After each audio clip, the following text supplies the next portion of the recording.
इस कार्यक्रम के पुण्यार्जक हैं Shri Kanwarlal ji Mahavir Prasad ji Patni, R K. Marble group, Madanganj, Kishangarh, Rajasthan. आज हम चर्चा करेंगे पॉजिटिव एनर्जी कैसे आए, क्योंकि आज लोग हताश हो जाते हैं, परेशान हो जाते हैं, कोई मदद करने वाला नहीं होता है, तो क्या करें।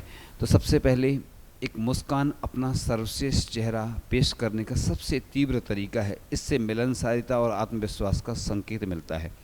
जब यह महसूस होता है कि संसार खत्म होने वाला है, तब भी आप अपने नज़रिए को अनुपयोगी से उपयोगी में बदल सकते हैं। हर शक्ति में एक कमजोरी निहित है। हम एक शक्तिशाली नहीं हैं जो खुद का रास्ता बना रहे हैं। एक चित्र का मूल 1000 शब्दों के बराबर है। अतिरिक्त धन देने से उत्पादकता बढ़ती है। मोबाइल से पैदा होने वाले तनाव के युग में रह रहे हैं। एक दूसरे तक आसानी से जिस पहुंच का आनंद ले रहे हैं, वह चुनौतियों से रहित नहीं हैं। संचार के माध्यम पूरे समय तनाव में रहते हैं। हमने रोज़ वक्त को बदलते देखा है, आने वाले कल को जाते हुए देखा है। जो कभी जूझते थे बिगड़े हालातों से, हमने उनको बड़ा आदमी बनते देखा है। सपने वे नहीं होते जो सोते समय आते हैं, बल्कि सपने वे होते हैं जो आपको सोने नहीं देते, फिर बेचैन हो जाते हैं उन सपनों को पूरा करने के लिए। तो टाइम इज़ ए मनी, यानी जो समय होता है वह हमारा सबसे महत्वपूर्ण होता है। समय जीवन की पूंजी है, यह एक सिक्का है। लक्ष्य तय करें, योजनाएं बनाएं, अपने काम की प्राथमिकता तय करें, गति बढ़ाएं, हर उपलब्धि पर पुरस्कृत करें। मूर्ख अपना समय शीघ्र ही गंवा बैठता है। अपनी ताकत से काम करें। समय खराब करने वाली आदतें होती हैं मन भटकाना, बहाने बनाना और टाल मटोल करना, विफलता का भय और ऊर्जा की कमी। किस्मत में लिखी हर मुश्किल टल जाती है। किस्मत में लिखी हर मुश्किल टल जाती है। यदि हो बुलंद हौसले तो मंजिल मिल जाती है। सिर उठाकर आसमान को देखोगे यदि बार बार, तो गगन को छूने की प्रेरणा मिल जाती है। तो साधारण बनने से इनकार कीजिए, मध्यम बनने का विरोध कीजिए और बड़ा बनने की योजना बनाइए। दुनिया में अब तक जितने भी बड़े लोग हुए हैं, वे सब भाग्य से नहीं, अपनी कोशिश और संघर्ष से बड़े बने हैं। तो तेरा मन क्यों बोझिल हो, तू अपने में एक हस्ती है। बना तू अपना एक लक्ष्य, तुझ पर ये दुनिया हंसती है। ना हार मान, बस चलता चल, सिर्फ 4 कदम पर मंजिल है। ज़िंदगी से ले तू कुछ सीख, किस्मत तेरी बदल सकती है। कुछ सच्चा बन, कुछ अच्छा बन, फिर ये धरती हिल सकती है। इस प्रकार से अपनी गलतियों को अपना शिक्षक बनाइए। हमेशा खुश रहने की आदत डालिए। तो मुश्किल दौर में कैसे आगे बढ़ें। तो बुरे दौर आए हैं और गुजर जाएंगे। वे रुकने के लिए नहीं बल्कि गुजरने के लिए आए हैं। पराजित मानसिकता दूसरों के लिए छोड़ दें, सफलता आपके पास आएगी। विपत्तियों को सफलता में बदलें। इम्पॉसिबल में भी आई एम पॉसिबल, यानी सफलता छुपी होती है। विपत्तियों को सफलता में बदलें। दबाव से हीरे बनते हैं, जबकि दहशत से तबाही आती है। घमंड को अपनी समृद्धि में जहर ना घोलने दें। असाधारण बनने के लिए आपको साधारण से अलग खड़े होना होगा। ज़िंदगी उतार चढ़ाव का खेल है। विपत्ति आपको बना भी सकती है और मिटा भी सकती है। जो हथौड़ा कांच को तोड़ देता है, वही लोहे को धारदार बनाता है। चींटी जो होती है, वह संकट आने पर भी लक्ष्य से नहीं भटकती हैं। अपने अवसर खुद बनाइए। छोटे कदमों को विशाल छलांगों में बदलिए। परेशानी में भी उदार व शालीन बने रहिए। कठिन काम को आनंद में बदलिए। असफलता के भय को असफल होकर हराइए। सफलता जीवन में लगातार बढ़ते रहने का नाम है। खतरा उठाए बिना सफलता नहीं मिलती। सपना सूखे कुएं से पानी निकाल सकता है। अवसर आते नहीं हैं, बनाने पड़ते हैं। मुसीबत की तैयारी रखिए। जाने वे कैसे लोग हैं जिनके प्यार को प्यार मिला। हमने तो जब खुशियाँ मांगी, कांटों का हार मिला। असफलता से जो हार मान लेता है, वह इंसान भी असफल होता है। जगह देती सुप्त पौरुष है सदा मजबूरियाँ। तय होने को ही बनी है जगत में सब दूरियाँ। आवश्यकताएं कभी होवे नहीं, ऐसा नहीं आविष्कारों की सदा, किंतु वह जन्नी रही। चल पड़ा जो राह में, मंजिल समझ ले पास है। रुक गया घबरा के जो जिंदगी नहीं वही लाश है। कनक दृष्टि विष भरे हैं, फेंके बंधन चूड़ियाँ, तय होने को ही बनी है जगत में सब दूरियाँ। प्रत्येक व्यक्ति अपने आप में विशिष्ट है। तो अमावस किस माह में नहीं आती, थकावट किस राह में नहीं आती, कठोर से कोई बताए तो सही, समस्या किस राह में नहीं आती। ईश्वर उसकी सहायता करता है जो साहसी और धैर्यवान होते हैं। इस प्रकार से आप ये कार्य करते चलें जिससे आपका जीवन अच्छा बने। क्योंकि आप सोचें कि हमारी कोई मदद करेगा, कोई मदद नहीं करेगा, इसलिए आपको स्वयं अपनी मदद करनी होगी। और एक ब्रह्मास्त्र है, ब्रह्म मुहूर्त, जिसका समय होता है सुबह प्रातःकाल की बेला में जो उठते हैं तो सबसे अच्छी मेमोरी होती है। आप ओमकार का जाप करें 108 बार और गहरी श्वास लें, प्राणायाम करें। इसके माध्यम से आपका जीवन अच्छा बनेगा। रात्रि का अंतिम पहर जो तीसरा भाग है वह है ब्रह्म मुहूर्त। कई लोगों का मत है कि सूर्योदय के पहले एक अंतर मुहूर्त तक समय जो होता है वह ब्रह्म मुहूर्त होता है। तो इसमें मन की खुशी और तन की ताजगी प्राप्त होती है। तो इस समय उठकर अपनी आत्मा की खबर लो, अपनी आत्मा से सुख दुख के समाचार पूछो। तो इस प्रकार जिस प्रकार चरण कमल होता है, नाभि कमल, हृदय कमल, कर कमल, मुख कमल, नयन कमल, नासिका कमल, ये सब ब्रह्म मुहूर्त में आत्मचिंतन करने से, इनके माध्यम से शरीर को ऊर्जा मिलती है। इससे सौंदर्य आदि की प्राप्ति होती है। इस समय वायु के एक एक कण में संजीवनी शक्ति का अपूर्व सम्मिश्रण रहता है। आयुर्वेद के अनुसार रात्रि में चंद्रमा और पृथ्वी पर बरसाई हुई अमृत बिंदुओं को अपने साथ लेकर बहती है।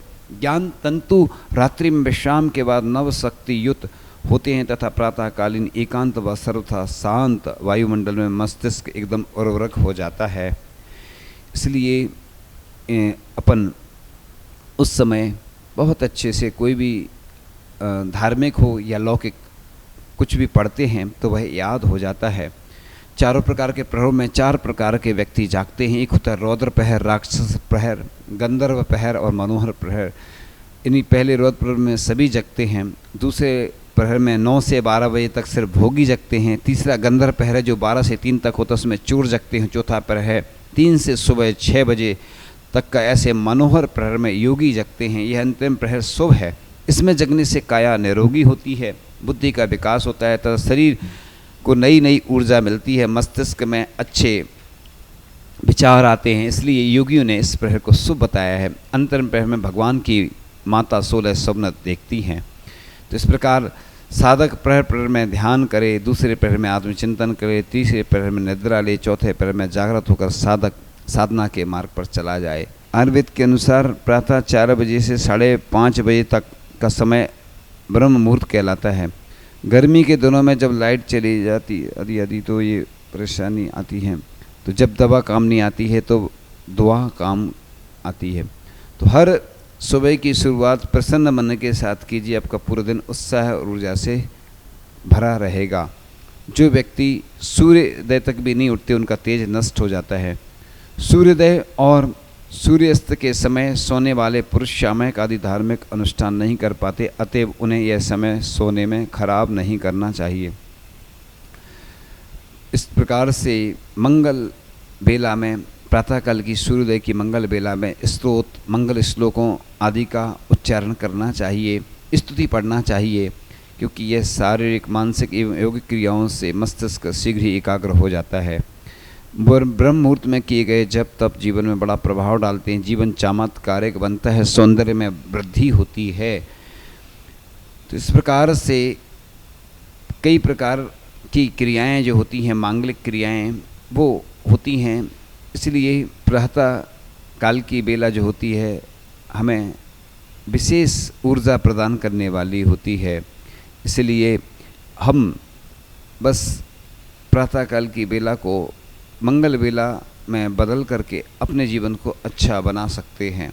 क्योंकि जो मंगल बेला होती है वह मांगलिक क्रियाओं के लिए होती है। सुबह मेमोरी भी अच्छी हो जाती है, सुबह जल्दी याद हो जाता है। इसलिए अपन को प्रातःकाल की बेला में उठ करके सबसे पहले जो 24 पोर होती ना, उनमें 24 भगवान के दर्शन करना है। ये अपनी सिद्ध सलाह बन जाती है। ऐसा करने से सिद्धशिला बनती है चंद्रमा के आकार की, अर्धचंद्रमाकार, वो सिद्धशिला का चिंतन करते हुए अपन ये भावना करते हैं, हे भगवान मेरा जीवन सफल हो।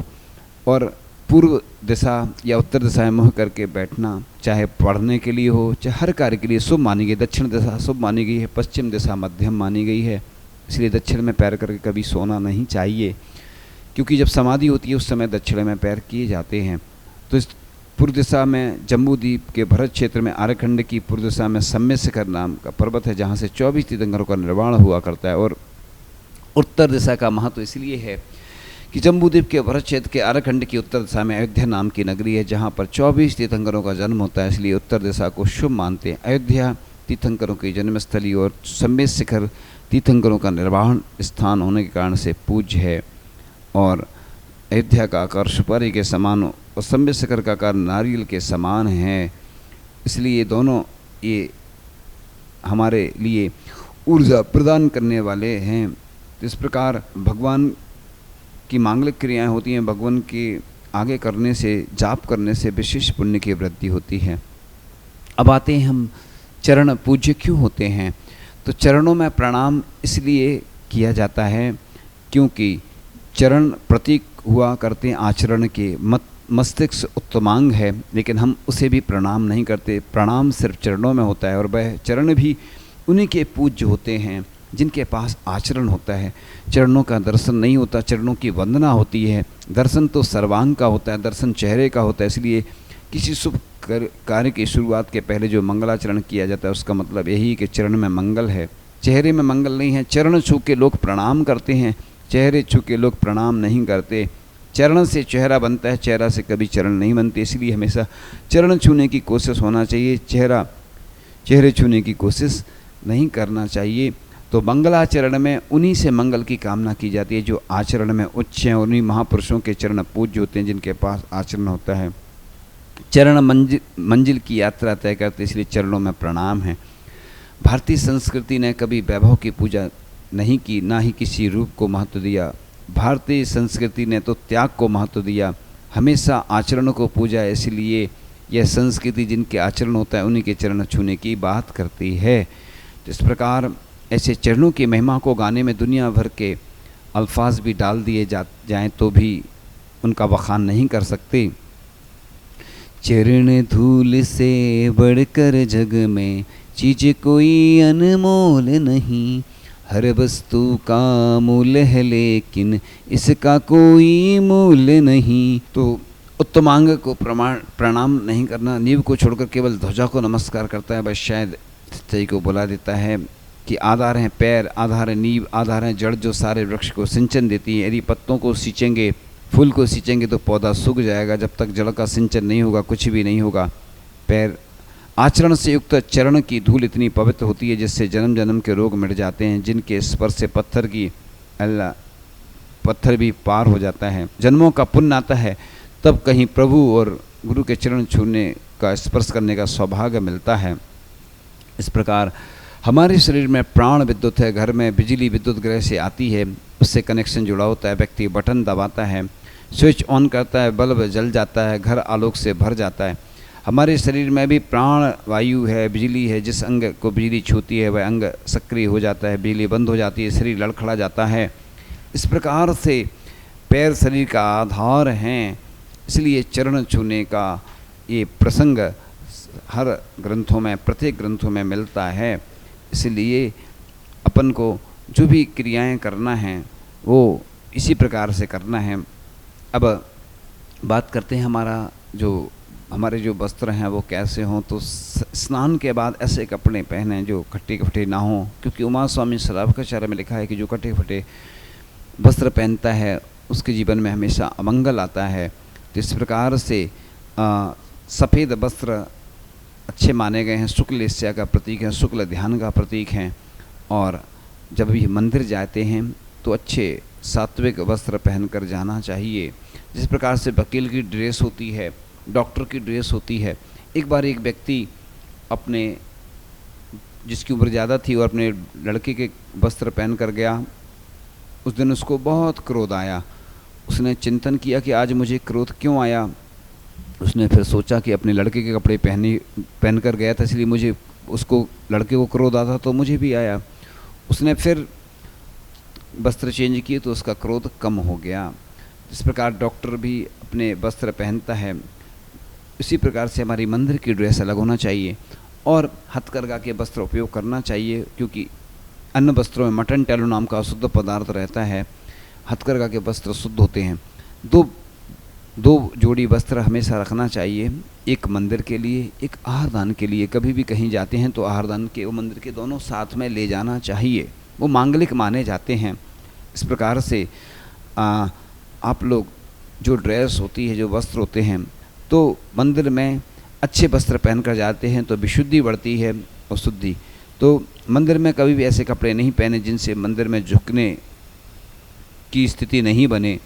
और क्योंकि अंग्रेज़ों ने 150 वर्ष भारत में राज किया, उन्होंने पूरे भारतीयों को पैंट शर्ट पहना दिया, लेकिन किसी भी भारतीय ने किसी भी अंग्रेज को कुर्ता धोती नहीं पाए। वो अपनी संस्कृति को हमारे ऊपर छोड़ गए, पर हमने अपनी संस्कृति की छाप उन पर नहीं छोड़ी। यही कारण है कि जैसे आज के कपड़े हैं वैसे हमारी क्रिया है। पहले लोग ढीले कपड़े पहनते थे, जैसे धोती, दुपट्टा, कुर्ता, पजामा, इसलिए मंदिर में जाकर पंचांग या साष्टांग प्रणाम करते थे। तो इस प्रकार से ऐसे कपड़े नहीं पहनना चाहिए जो दूसरे लोगों को देखकर जिन भाव भी लोगों के खराब हों। तो ऐसा लिखा है कि मंदिर की मात्र भावना करने से 1000 गुना फल मिलता है। इस प्रकार कलर विज्ञान भी महत्वपूर्ण रखता है कि जिस प्रकार से यह मानना कि रक्तचाप से पीड़ित व्यक्तियों को लाल रंग के कपड़े नहीं पहनना चाहिए, क्योंकि लाल रंग अग्नि, आक्रोश, हिंसा एवं अत्यधिक उत्साह का परिचायक है। जर्मनी के वैज्ञानिकों ने रंगों के माध्यम से रोगों का निदान करने में सफलता अर्जित की है। उनके अनुसार यदि रंगीन बोतलों में पानी भरकर उन्हें 7 दिन तक सूर्य के प्रकाश में रखने के बाद रोगी को दिया जाए तो वह रोग मुक्त हो जाता है। कुल मिलाकर रोगों के निदान में ये रंग काफ़ी महत्वपूर्ण सिद्ध हुए हैं। इस प्रकार जो काला रंग होता है मनुष्य में असंयम, हिंसा और क्रूरता के विचार उत्पन्न करता है। नीला रंग मनुष्य में ईर्ष्या, असहिष्णुता, रस, लोलुपता और आसक्ति का भाव उत्पन्न करता है। कापुत रंग मनुष्य में वक्रता, कुटिलता और विपरीत दृष्टि उत्पन्न करता है। गुलाबी रंग मनुष्य में ऋजुता, विनम्रता और धर्म प्रेम उत्पन्न करता है। पीला रंग मनुष्य में शांति, क्रोध, मान, माया, लोभ की अल्पता व इंद्रिय विजय का भाव उत्पन्न करता है। सफ़ेद रंग मनुष्य में गहरी शांति और जितेंद्रियता का भाव उत्पन्न करता है। इस कार्यक्रम के पुण्यार्जक हैं श्री कंवरलाल जी महावीर प्रसाद जी पाटनी, आर के मार्बल ग्रुप, मदनगंज, किशनगढ़, राजस्थान।